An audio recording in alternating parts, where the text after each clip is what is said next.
Usa ang patay sa duha ka managlahing dagkong sunog sa Davao City kaganinang buntag. Ano ang report ni Argil Relator? Gilamoy sa dakong kalayo ang factory og plastic ug foam sa barangay Tibungco, Davao City, alas 8 Lunes sa buntag.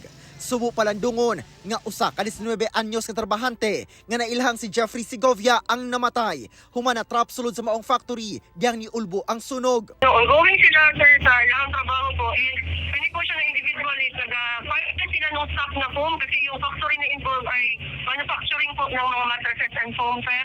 So, namin siya dito sa likod na portion, nag-file sila sa katong mga foam sila sir. Tapos pag tungkol sa kalayo, kalit gid ni Kuya Nob sir, nagigid na siya o pagawas.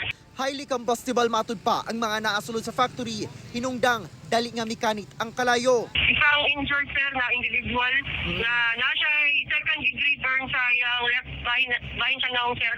So, pauban niya siya kung namatay sir nga, nag-file og foam dito sa likod na bahay likod na portion.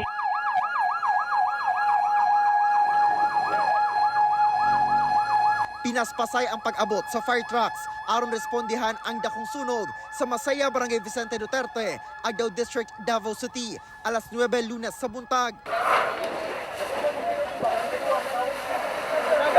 Pag-abot sa lugar, daghang kabalayan na ang gilamoy sa kalayo, sanglit dikit-dikit ang mga balay ug gama kini sa light materials.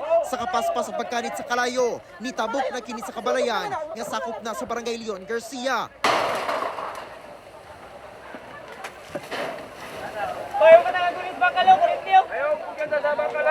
Nagtinabangay na ang kabombirohan sa pagpasirit og tubig ug nagbayanihan sab ang mga residente sa pagsabling og tubig gikan sa dagat.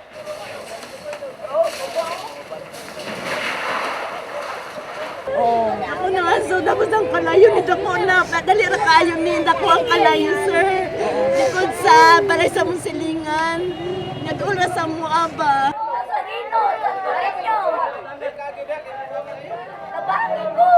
Parayon pa ang investigasyon sa BFP sa hinungdan sa duha ka magkasunod nga dagkong sunog sa syudad ug aron masuta sab ang danyos. Kauban si Mel Culminares sa kamera. Ako si Argil Relator para sa One Mindanao.